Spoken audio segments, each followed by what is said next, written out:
Lahirlah seorang khalifah yang namanya Harun ar-Rasyid.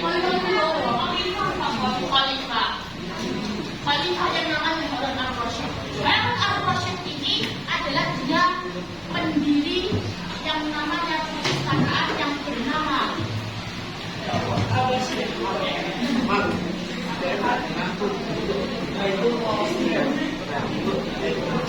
Baitul Hikmah. Namanya apa? Perpustakaan yang ada pada zaman dinasti Abbasiyah. Dinasti Abbasiyah. Didirikan oleh siapa lagi khalifahnya namanya? Harun ar-Rasyid.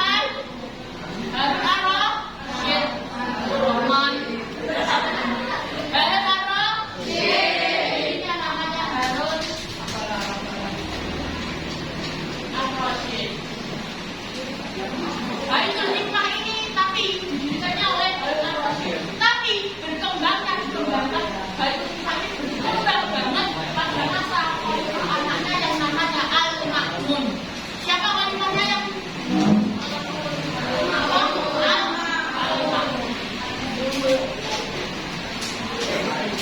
didirikan oleh Harun ar-Rasyid, dikembangkan oleh Al-Ma'mun.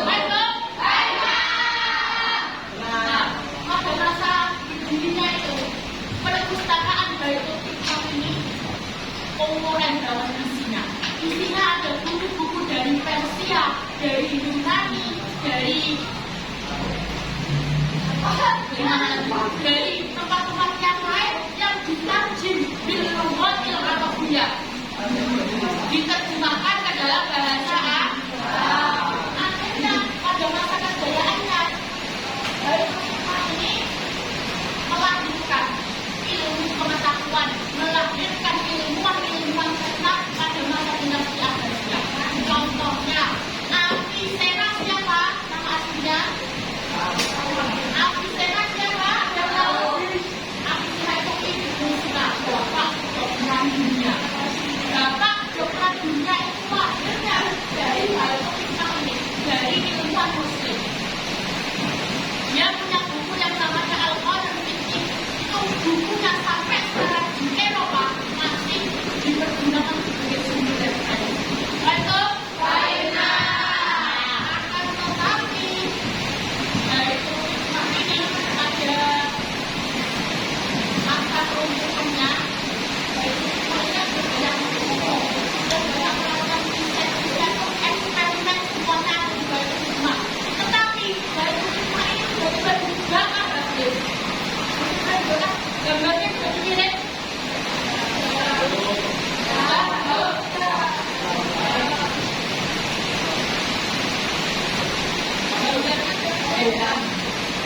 Nah, di situ pemberontakan yang dilakukan oleh bangsa Mongol. Siapa bangsa Mongol? Ada yang tahu siapa? Siapa bangsa Mongol? Bangsa Mongol itu bangsa yang dari Rusia dan Tiongkok. Ciri-cirinya dia bermata sipit. Bangsa Mongol itu juga melakukan pemberontakan di Indonesia.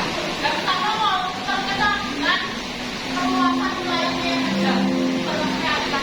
Saatnya contohnya Masa kehadiran Baitul Hikmah It's time to begin the system. dibakar sama bangsa Mongol di bawah kepemimpinan Abunya Pakai. Baitul Hikmah ini bukunya dibuang ke yang namanya Sungai Tigris. Sungai apa? Tigris. Sampai airnya Sungai Tigris itu berubah menjadi hitam. Sampai banyaknya yang dibuang. Yes.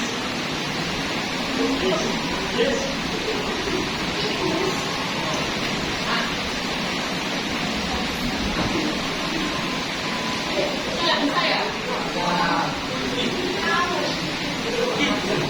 Kelihatan?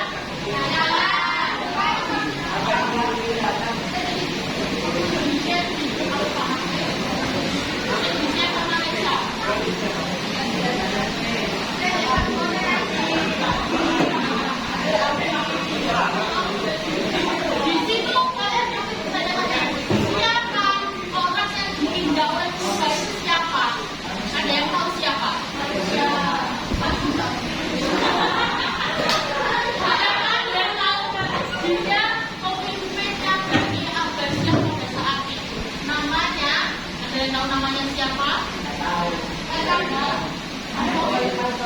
Namanya Tasken Bilma. Siapa namanya? Tasken Bilma. Siapa namanya? Tasken Bilma. Dia tidak matinya itu diinjak kuda. Bukan dibunuh secara pakai pedang, matinya dibunuh sama diinjak kuda. Dan itu kan di situ gambarnya akhiran. Aslinya dia diinjak-injak oleh kuda itu sambil dibungkus dengan karpet.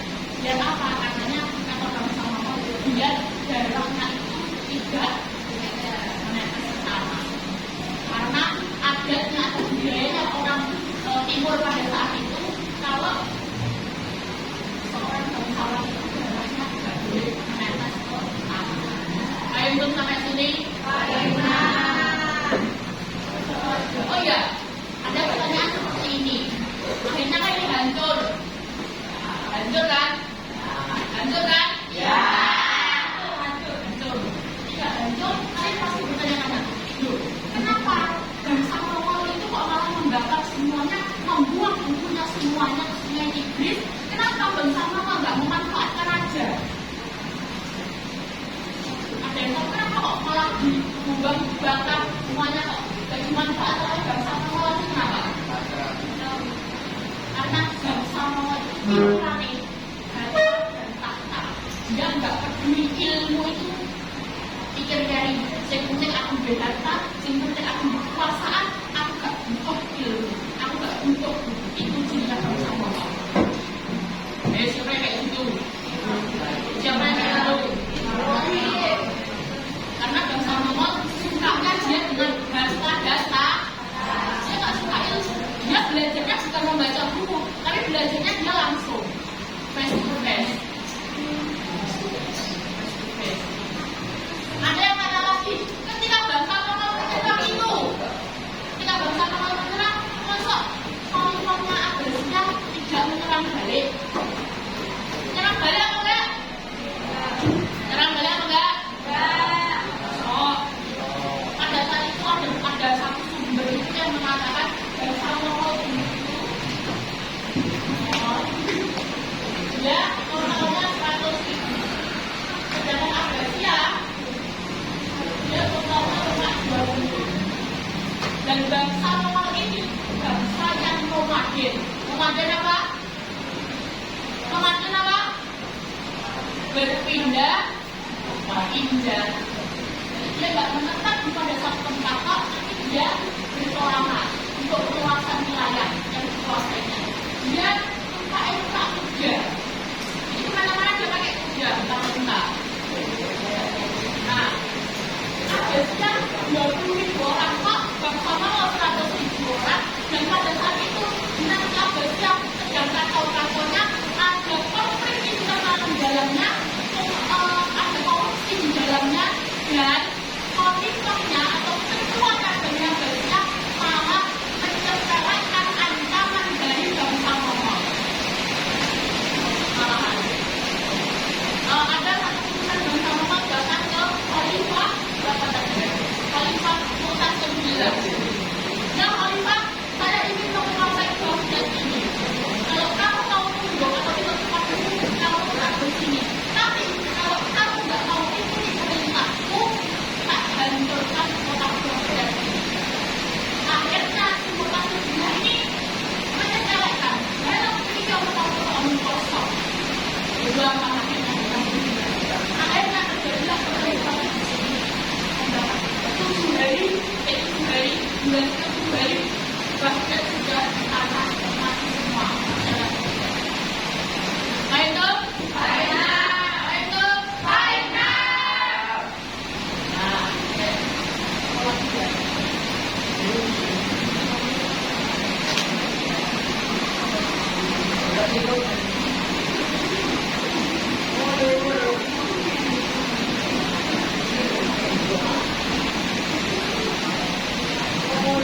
siapa yang diinjak-injak oleh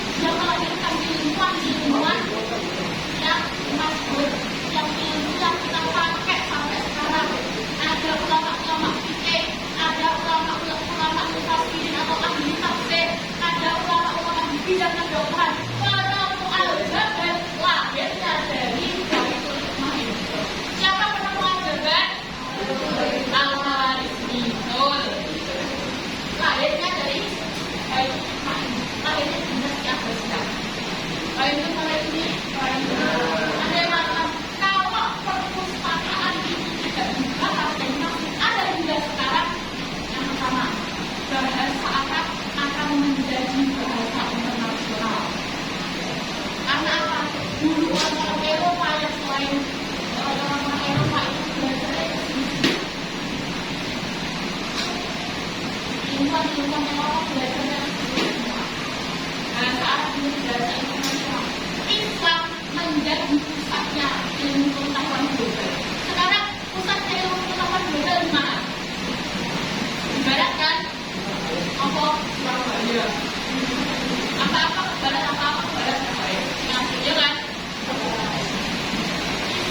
Pertama bahasa Arab dengan bahasa internasional kedua, Islam akan menguasai dunia. Bayangkan, Islam itu dulu banget kok, emas banget. Bayangkan, keren banget dulu. Kan ada mana AI yang kita gunakan sekarang tidak ada 10 tahun yang lalu. Zaman budaya dunia, pada zaman dinasti banyak. Ada 3 perpustakaan Muslim yang dibakar oleh bangsa kabur. Bangsa banyak lah perpustakaan. Maksudnya bangsa Romawi. Perpustakaan Baitul Hikmah, perpustakaan Alexandria, perpustakaan yang oleh perpustakaan Andalus. Dibakar semua itu. Bayangkan kalau nggak dibakar, Islam menjadi topnya global. Lalu bagaimana sekarang kalau kita mau membangkitkan Islam lagi? Kita Islam dalam masa jauh. Bagaimana cara kita membangkitkan Islam lagi agar Islam datang kepada masa kejayaannya lagi? Bagaimana? Caranya bagaimana? Dengan gelar, banyak gelar. Guru saya mengatakan seperti ini. Islam sekarang itu pada masa bodoh-bodohnya. Pertempuran antar mazhab, pertempuran antar organisasi Islam. Di dalamnya banyak pertempuran Islam itu sekarang pertempuran logika. Kayak contohnya perbedaan sholat, kewajiban sholat. Itu aja diperdebatkan sampai sekarang. Bagaimana cara kita mengembalikannya? Dengan belajar ilmu. Biar kita jadi manusia yang toleransi, bisa berpikir dengan otak, bisa berpikir dengan toleransi. Karena guru saya mengatakan Islam itu nanti akan berkembang besar, akan menjadi masa kejayaannya di Indonesia, bukan di Arab. Ayo sampai sini. Ayo.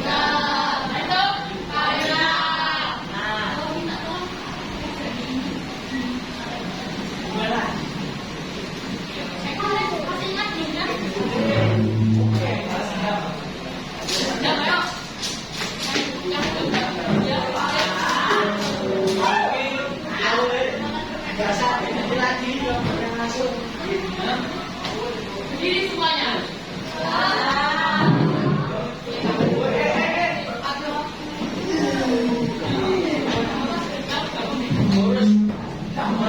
Satu orang. Enggak ada. Kalau satu bolpen, kalau kemarin bolpen, kalau sekarang, besok udah naik kursi. Pak, sekarang kalau saya bilang sikut, sikutnya masing-masing. Kalau saya bilang sakit, pegang perut. Yang diisi. Kalau saya bilang sikat, rebut pulpennya. Baik loh. Sikut bagaimana sikut? Kalau berdiri tuh. Berdiri. Kalau saya bilang sikut bagaimana? Kalau sakit, kalau sikat, rebutan bol.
ganti perwakilan. Itu Kalau yang bisa menjawab pemecah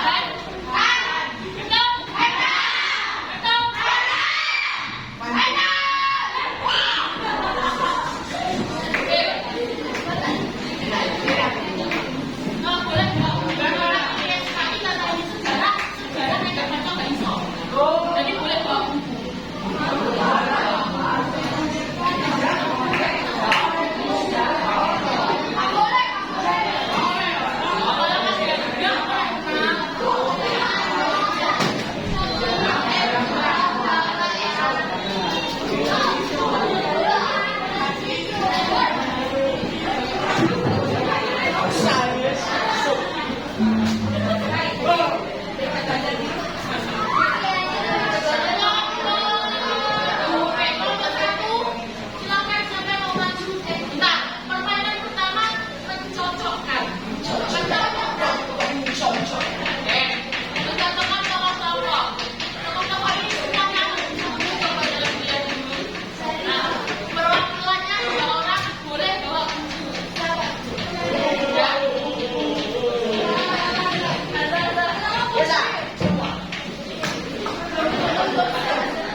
pada masa keemasannya dalam pengembangan ilmu pengetahuan agama yang masih dirasakan manfaatnya oleh umat Islam hingga saat ini. Maaf, silakan kita ngambil jawabannya. Boleh? Ulangi. Kontribusi peradaban dinasti Abbasiyah yang masih bisa digunakan hingga sekarang.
Belum tahu siapa itu Al-Farabi. Nah, itu baik betul. Sejarah tidak banyak Farabi. Ayo kelompok sini siapa mau maju?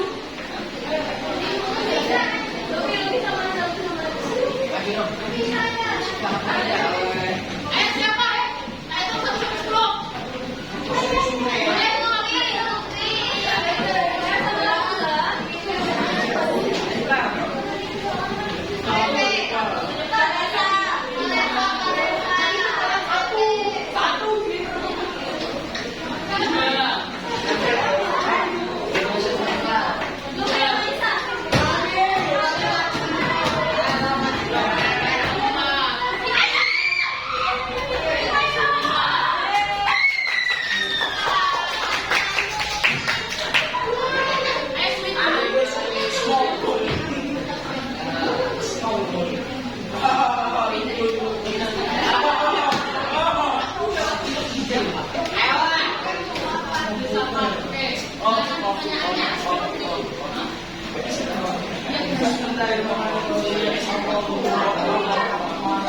Di dalam tradisi keilmuan Islam, ilmu filsafat dikenal dengan istilah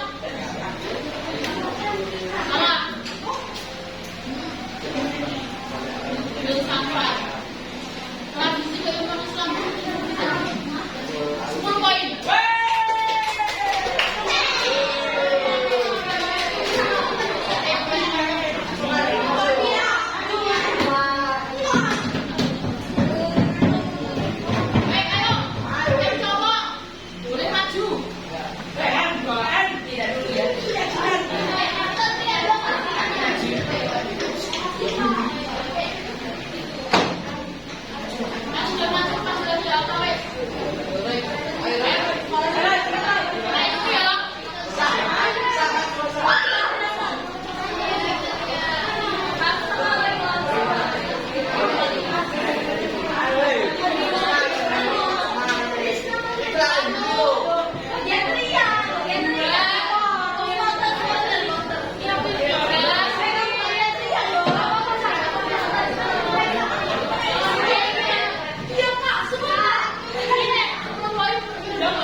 Go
Thank you.